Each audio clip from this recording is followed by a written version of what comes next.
Hi. So here we are, and I'm very happy and honored to be with uh, Gong Dong, who is the founder and the leader of Vector Architects, one of the most interesting to me Chinese architecture office. Not only I would say in China now, but you are expanding.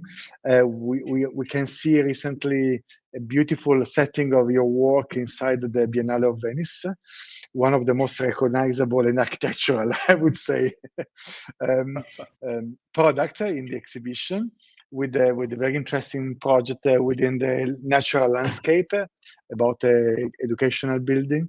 And we are very happy because you are, as I told you, you are the first Chinese architect as a cover of platform. So we are very proud to start with you. So I mean, thank you for being with us. Thank Uh, you. so let's start from you because you know our public knows about your work, but not so much about your background, your education, the way you reach to be vector architect. So can we start from the beginning? I mean, which are your path, your way to being an architect as you are in this moment now? Sure. I'm Chinese. I was born in Beijing. I was born in Beijing 1972. Yeah. And then I grew up in Beijing, uh, school and university. Eventually, I entered Tsinghua University, which is a very good school in Well, China, and learned. it's the most important one. Yeah, it's a top school. I had my bachelor and my master of architecture there, two master degree already before I went to United States. So I went to U of I in Urbana-Champaign, which is a school Oh, close to Chicago for my second master degree, but both in architecture. okay. And, and afterwards, I started my professional career in Chicago. It's a local incorporate firm. I stayed there for couple years and afterwards moved to New York, worked for Richard Meyer and Stephen Hall. And eventually I returned China to start my own practice. That was 2008. Actually, it's a very interesting moment because 2008 is the year China holds the Olympic game. Yeah, sure. The year I was born, 1972, it was the year the US President Nixon visit China, and that Yeah. was the Cold War era. It's a very Yeah, historical, symbolic moment for China. yeah. So that's the two important moment of the Chinese contemporary history, and also two important moments for myself as well. I can Yeah, imagine. This is and very ever interesting since, because, sorry. yeah. So started 2008. Now is 2025. So it's been 17 or 18 years of my practice as a design office. You are not teaching, no? You are just or as in a permanent way. I Occasionally, mean, occasionally, but not as a occasionally I permanent. teach. No, yeah, as guest professor, I Yeah, teach yeah. 3 semesters in Tsinghua. They have Okay. this program inviting the practice architect to go back to Yeah, school and teach a special studio for the yeah, third yeah, year yeah. student. Yeah. I used Wow. to teach in U of I for 1 semester and also one Okay. semester in Polytech University of Torino in Italy. Ah, okay. Yeah, yeah. I know. With Yeah, our friends of Torino. Yes, yes. Yeah, but let's yeah, say that your main energies are focused on the office because you are uh, designing and building a lot of very interesting architecture. And I see from the kind of work you are doing that you put a lot of efforts and energies and concentration on the building you do. So it's but go back to the US. It's very interesting because I perceive clearly that the figure like Stephen Hall has been very much influential for a lot of Chinese architects of your generation. No, uh, and this is something that interests me a lot because I can imagine Richard Meyer, and I can see it from your early works, the relationship with the work of Richard Meyer. This kind of been, let's say, autonomy of the architectural body and a kind of abstract approach in relation to language. But then, in the other, I mean, looking through your work, it see that you are less and less working on autonomous bodies and more in bodies that are relating with the place, with the context, with the landscape, with a very interesting relation between inside and outside, which brings you continuously in out, no?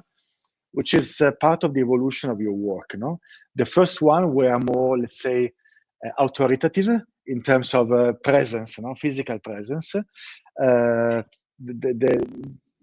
older you get, more inside the design of architecture as a form of open landscape, I would say, which is very interesting, which also, in a way, represents the way the Chinese architecture is changing, no? Because 20 years ago, Chinese architecture was more focused on buildings as objects, and now, more and more, you see that the most interesting Chinese architects are willing to work on architecture as a form of fluid and complex landscape, where landscaping, history, and building are dealing together. Do you feel it? I mean, do you have the same impression? Oh, of course. I very much agree about your observation. I think this is a very precise, and it's also one of my biggest interest more and more in architecture design. Yeah. I think architecture somehow, for myself, it's weak when it's independent. Architecture is not an isolated object from its context. Architecture has to borrow energy. Borrow, I use this word. Yeah. This is actually a very traditional way of Chinese thinking when they build gardens, when they build architecture. Architecture has to borrow energy from something else. It's not only about architecture. Yeah. I think this is very essential and fundamental for our practice. Yeah. Well, I let's follow this line of borrowing borrowing energies, because I like very much. It's on one side is very traditional Chinese architecture. I mean, it's the basics of the Chinese philosophy in relation to architecture and the way architecture is dealing continuously with the landscapes, not only one landscape but different landscapes on different scale.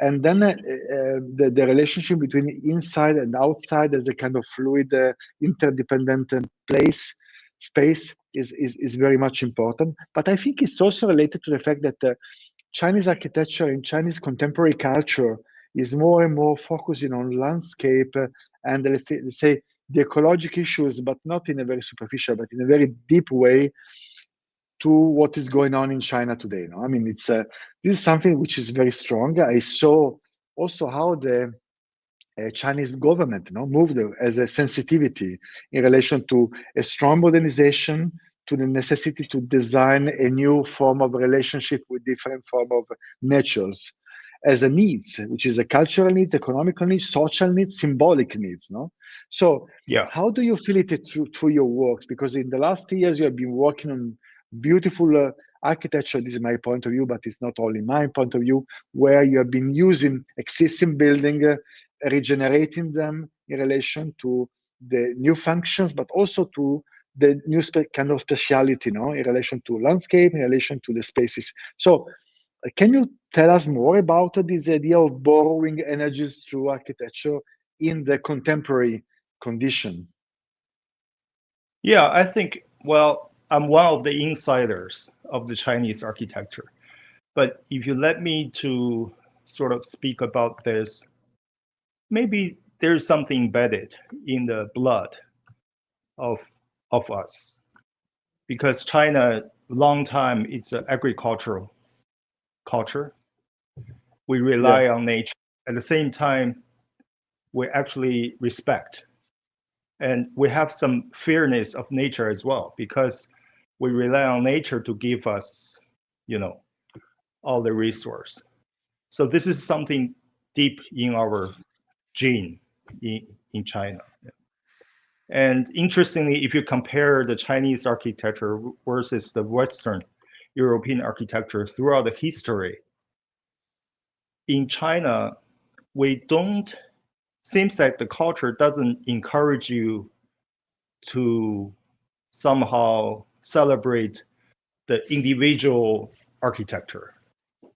We have a system of building architecture, and the system is actually implemented by the government from the very top. And everybody has to follow the system based on your hierarchy, your states, your level of the society. That actually interrelated to what kind of architecture you can build. So this is the very kind of long history of the evolution of Chinese architecture. And Chinese architecture, sometimes they don't have so-called form. Most of the Chinese architecture are actually consist a group of buildings with gardens, with open space within. So I think throughout the history, the consciousness of a space is always engaged with the nature. This is part of in our culture. And throughout the recent 30 or 40 years, the contemporary architecture culture is, I think it's just about starting. And it's evolving, of course. Maybe that's the reason why you see the changes. In the beginning, we learn from the Western culture, but more and more we digest and we produce something belong to our own self. For me, I think in the recent projects, becomes a very important focal point. As I said, I don't believe that much in the independent architecture. I think architecture is really about the relationship with the surrounding, with the environment, with the context, not only the physical context, also the social context, nature context. So it's almost like our blood vessel system. It's all connected in different senses. So every time we started design, I think the site is becoming the very fundamental element in our design. Of course, when you design architecture, you have to face multiple aspects of problems and issues, but more and more the site becomes the very important and probably the most important aspects for our practice, because I think site has full resources of inspiration, and they're very specific. No matter the climate, the people, the lifestyle, and also the topography, the vegetation, you can explore and almost like a decipher process when the architecture try to engage with a particular site. We learn from the site. In the I can yeah. Go ahead. Sorry. No, please. It's very interesting what you're saying. Yeah. No matter how ordinary the site is, I always trust there is some hidden energy pre-existed in the site. And it's the capability of architect, if you can see it, and somehow you can reveal that kind of quality of the spirit or the energy through the architecture intervention. So the good architecture always add energy to the site, not erase them. That's actually in China, we're already at the stage, the market slowed down and people has more and more knowledge of architecture. So we have more patience carefully dealing with whatever existing on the site, the trees, the old buildings, the topography. 20 years ago, we're not able to No, do that because the no. speed and the quantity force us to erase, Yeah, dismantle yeah, everything, yeah, and then flatten everything. But now I think even though from the very top, government encourage this industry to carefully dealing with the history, the tradition, and also the nature of the architecture site. So I think that's a good tendency, I have to say. Yes. yeah. Well, it's true that what you are saying is very clear. I mean, China faced a heavy modernization after Maoism, let's say, which was in a way uh, kind of mandatory mission to modernize the country and to bring it to another level of economy. Now you have a middle class that previously was not there. In the meantime, the ecological issues are pressing because you need to face a heavy urbanization, which is also producing waste and consumption, which is not the point. No, we have to balance it. And on the other Yeah. side, as it says, let's say the agricultural soul of Chinese culture, which is very clear because I mean, if you go through the beautiful scroll of paintings about landscape from the 12th, 13th century, you realize precisely which is the relationship between architecture and the imaging of the landscape in Chinese culture, which is very sensitive and very sophisticated. And Yeah. each garden is a kind of a representation of a broader landscape, so which is very clear to me. But what I think is very interesting is the point that today we need to design buildings that are less and less related to the original function, because I believe that a good architecture survives the function, let's say, but being in a way generous to something which is not predicted, no? So I think one of the key points today is about generosity of architecture, which means that you cannot predict everything as an architect. You are not the leader. You have to design organisms able to relate with the place and with the communities which will come later with other kind of desire and necessity, which you cannot predict. No, so less predictable is architecture, is less rigid, so it's more generous, it's more fluid, so it's more able to embrace a changing time like we are living today. So, and this is something I feel very strong in your architecture, where it's true that the Confucian philosophy brings the idea of hierarchy and your position in the world, which is very clear to me and very interesting. But in the meantime, Confucian is also meeting with a form of growing, emerging individualism related to middle class culture, which is typically Western. So the mix between Confucianism and the Western middle class vision generates a new model that you are experimenting. No? So on one side, it's true that you, as an architect, you are following a set of let's say, silent rules that are defining the way to work.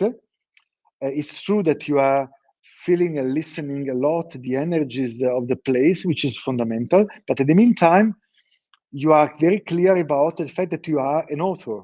So the quality of the authority in terms of formal language in the languages of your work is very clear. I mean, I can see through the publication and through your work a specific line of research, which is typical of an author, which is also a creative person, so which is own original personal path. So how do you live this,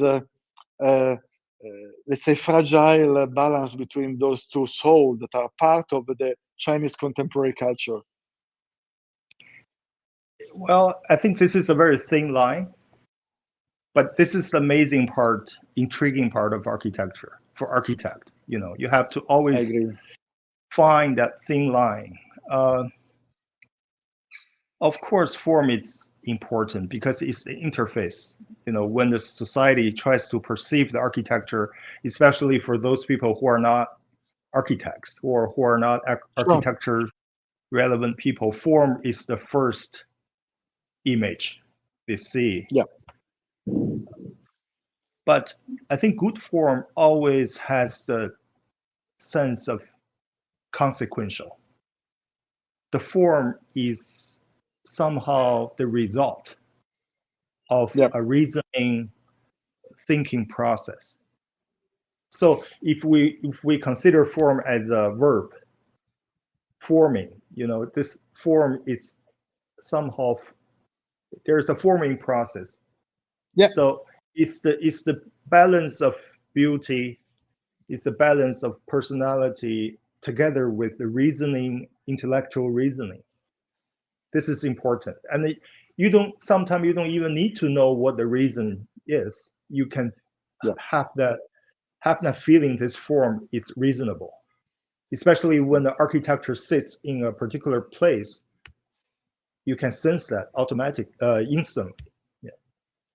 The form, the good form for me is never a preconception of form. You have your form, uh, before everything else, and then you later on you try to squeeze programs, circulations, functionalities into this form or shape of architecture, and that's not good form. So for me, the form is important. The form, of course, reflect the personality of architect, but it's a consequence. It's a result of something else. Yeah. So that's my interpretation. And yeah, yeah, yeah, also, I think architecture has to be very careful about the level of the strength about the form. When you different locations, different contexts and situations, they require the different level of the strength. For example, if your architecture is next to an old building per se, a very fragile historical building, what architecture should do, versus if your architecture is in the center of maybe a community, your architecture has to stir up some energy of such context. So this is always the judgment. Architect has to be very sensitive and make your decision. Yeah. But it's not about you invite me to design, so I just give you this. It's not like that. Yeah. no, no, no, that's clear. That's very clear. Yeah. This is super. That's very clear. But at the meantime, you know that a good architecture, a good form, has all the values you said, which I completely agree with you. But in the meantime, sometimes a good architecture is also conceived to be a recognizable form within a place without any apparently good energy. No, in the last decades, city has consumed a lot of landscape, a lot of territory, and we enter in a kind of anonymous metropolitan setting where today to mainly to community architecture is required to be a new center, no? A new place to be recognized as a center where good energies could meet and could Yeah. reelaborate. No, so there's also kind of let's say responsibility of architecture today, where we have a less possibility to build quantities, but each building can make the difference. No? Can make the difference. Which I feel this is very strong. It is very clear in your work because all the work I know of you, which are now at the moment, fortunately for you, some important buildings are very clear to me the kind of energy they have and the being recognizable. At the meantime, not be arrogant. They are not you. You don't design arrogant architecture. You design architecture which has a specific position in the place, which is very clear. You recognize it, but at the meantime, it's not screaming. Is generating new form of dialogues which are necessary, no? Because each new part of the city is designing new form of interactions, no, of dialogues within what exists and which will come later, no. So it's a kind of responsibility towards the place and the community, which is super important. Yeah. I think that's our design principle. Yeah. Yeah, that's good. We are. Listen, one thing I always found very interesting from your work since we met the first time some years ago are your drawings. No, you draw a lot, drawings is for you a kind of personal, intuitive playground. Is a art form, is a way of representing your inner part, but it's also very clear, no? Because it's a kind of a, I mean, they are sketches, but they are very clear. You have a very interesting relationship with your sketches, with your drawings that are part of your, let's say, poetics, let's say, okay, which is good because we are an act that is also as a let's say, creative part, which is fundamental, which is the part where you never stop, you know, you never stop thinking, you redevelop continuously your approach to design process. So, which is your personal relationship with the art of drawing? Let's say from the beginning to now. Probably now you have less time because you are working more, but I'm sure that you are trying to keep a time to sketch and to draw continuously, no? Before I respond, I will rotate the camera, let you take a look about my Yes, work office. please. Oh, fantastic. Thank you so much. You see, I still keep drawing. Oh yeah, sure. You know, Dong, you know that I love your drawing. Once I will have one of your drawing in my office. Yeah, I draw bigger and bigger. I saw, well, because your projects are bigger and bigger. I think drawing is still, well, a very important design medium for me, even though now everything is digitized. I know, but it's But not important. drawing is not for presentation, let's say. Yeah, it's for you. Yeah, it's for myself, and it's a part of thinking. Yeah. Yeah. It's very interesting, you know, when we talk about the drawing, we talk about hand drawing, the sketches, right? It's hard to say. Sometimes it's the mind or it's the brain leads on the process, and the hand as a follower, or sometimes actually the hand can lead the process, because Yeah. I think this become a biological issue I cannot really figure out, but this has really happened to me, because when your hand used to draw, it has its own capability of thinking, Yeah, and absolutely. it can take your mind to some other state when you try to figure out some issues. So it's still a very powerful design technique for me. Process for you. So you Yeah. deserve a time for you daily to draw. Normally, every day I take the morning for myself. Okay. Sometimes I read and draw, and in the afternoon it's all the meetings with the team, and Okay. sometimes So I have to, yeah, yeah. So I divide my it's day path.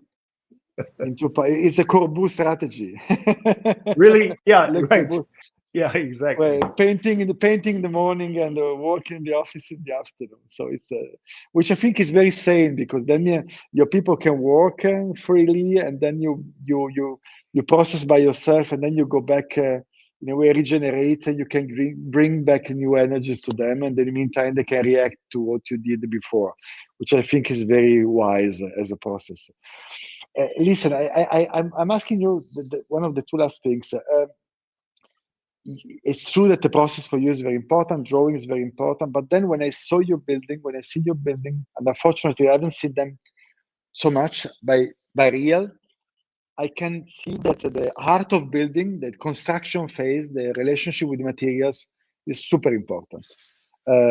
It has a very strong sense, because it's really the compensation of the process before. It's not just a technical issue, it's part of the architectural process. And even though today that the use of sources are more and more delicate, because their sources are more expensive, every time we keep something from Mother Earth, we have to be sorry to be respectful. So how is important for you what Leon Battista Alberti used to say, the art of building, no? So l'art de bâtir.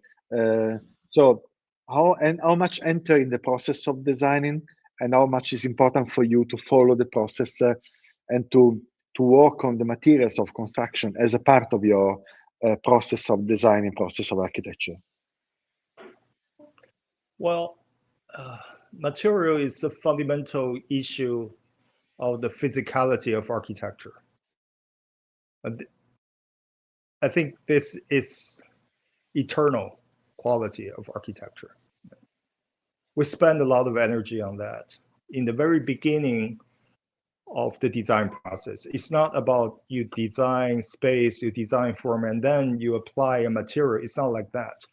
Sometimes the design thinking started with some unique materiality, and this becomes the central idea of the architecture. In some cases, it's like that. For example, the one you definitely familiar with is the Yangshuo Hotel project. That whole project is about that concrete block. Yeah. And now we're working on another project. It's also very similar. And similar client, the same client, similar issue is everything started with hallway manufacturing a block, but the block is a recycled material from some local dismantled building. Anyhow, so we still keep on spending a lot of time. And in the very beginning of the design, China, it's the interesting part of China is, of course, maybe we develop so fast, and some of the big cities, they already belong to the metropolitan city, but we still have many areas very rural. So you can find the energy and the resource of the locality of such places. And comparatively, the labors in such area is cheaper than Shanghai or Beijing. Yeah. In some of the cases, the architects still have some freedom, to work with the craftsmanship of the local labor without costing that much. I think this is the interesting part of China. Yeah. Material, it's I think it carries the information of architecture. Of course, it's a surface that people will touch. It's the surface receiving the light. But besides all these aspects, I think we really much emphasize on how the material carry the sense of time. That's the reason why when we work on a specific project, if there is any possible condition, we will study into the traditional material and the local material as well.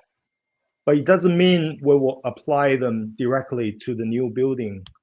We have to transform the material in some architecture detailing process. And eventually, you are familiar with this kind of material, but because of the tectonic detail setting, the material carry on the sense of currentness. This is important. Otherwise, it's just very superficial, I guess. So, but anyway, we still keep on a very kind of a concentration, emphasize material in architecture. Well, I think that each material deserves always new questions, no? You can reinterpret marble, wood, brick, ceramic in hundreds way, bringing them to contemporary to be still a challenging element for creation and giving back energies. I totally agree with you. It's such a amazing, let's say, place to I mean, it's a playground, no, to working with material. My so last issue. When architects talk about material, sorry. No, please. So I think when architects talk about the material, it's not about the physical material itself. It's the material with the idea of how you put them together.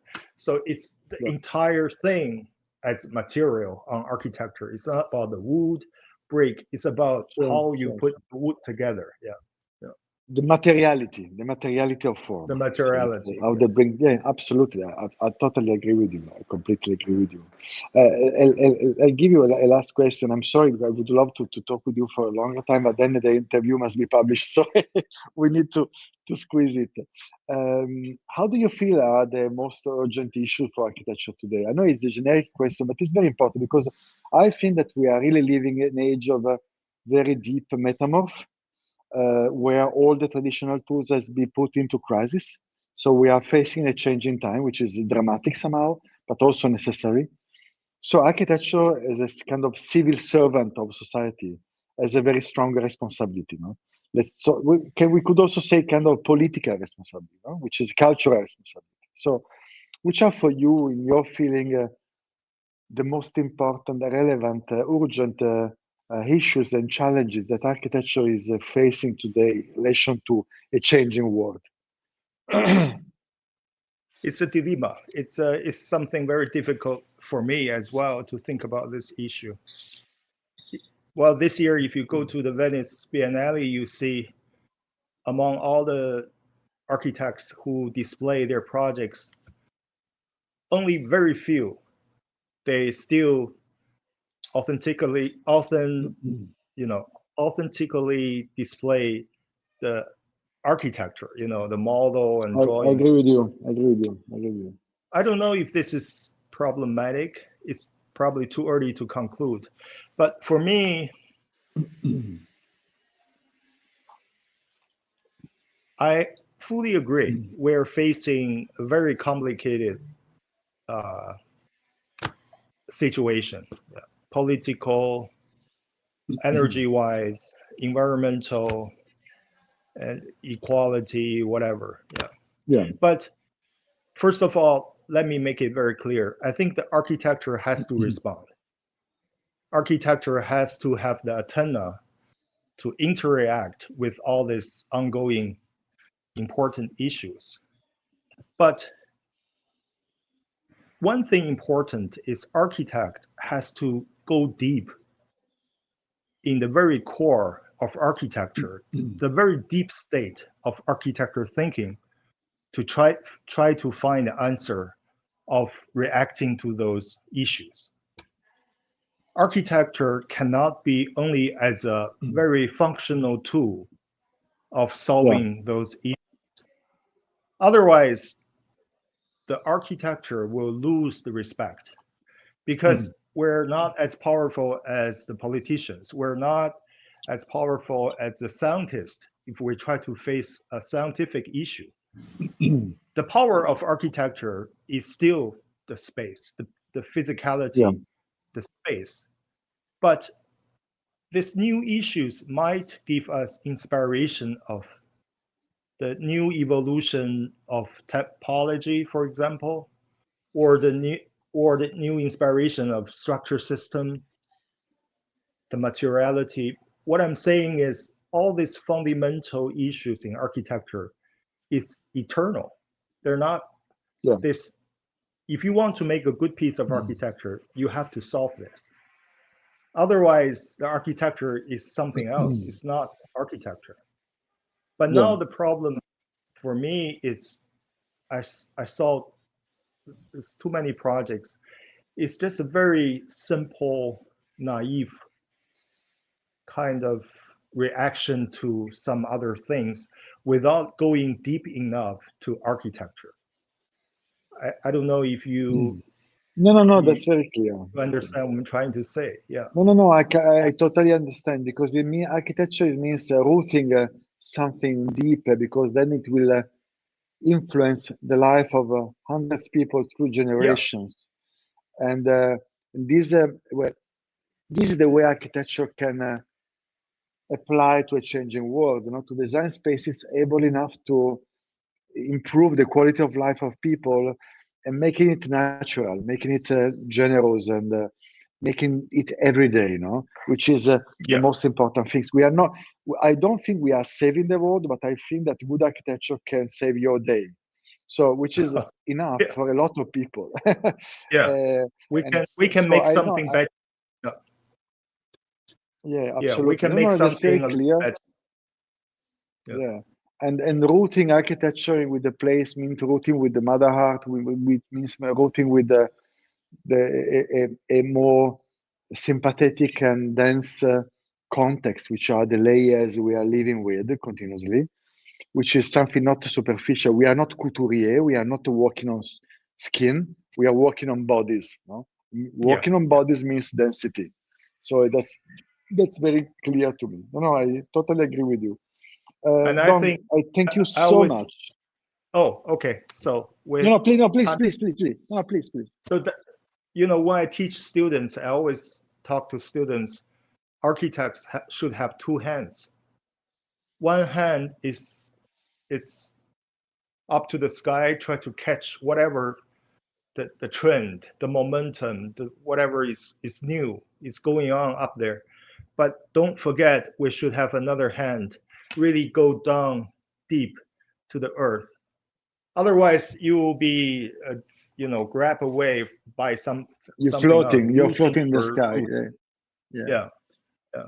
We are not That's very cloud, unfortunately. I love clouds, exactly. but we are not clouds. Yeah. So thank you so much, and 谢谢. And Thank you. we keep in touch. We send you the rewriting of the conversation so you can have a look. You can cut, add, whatever you like. And I hope there will be soon another chance to meet in Beijing. Would be fantastic. I love it's before pandemic. I'm not coming to China, so I'm really missing it. I've been only once to Shanghai for a few days, but I'm missing Beijing. So it's I would love to come and visit you soon. Yeah, looking forward. Yeah. Okay. So thank you. Good day, and I wish you fantastic work. Grazie. Thank you. Thank you for your time. Thank you very much. Oh, yeah. Thank you. Thank you. Bye bye. Ciao. Bye. Ciao.